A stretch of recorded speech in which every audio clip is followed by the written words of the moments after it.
come stai? Scusa se non ti ho scritto mai, ma avevo un po' vergogna di dirti quello che non sai. Credimi, pensavo fosse fantasia, ma adesso che tu non ci sei, stai sempre nei pensieri miei. Ti scrivo t'amo mentre la mia mano non riesce a scrivere.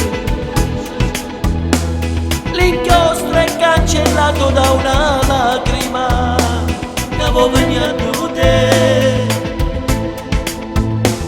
Per me sei come un farmaco d'amore che mi fa vivere.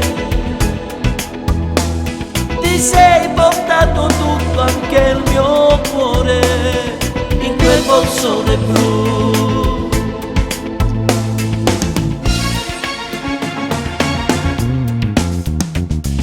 Sento ancora quel treno che ti portò via, e più si allontanava e più sentivo che di mia. Magico, tutto sembrava magico, ma come nelle favole la strega ti ha portato via. Ti scrivo t'amo mentre la mia mano non riesce a scrivere. L'inchiostro è cancellato da una lacrima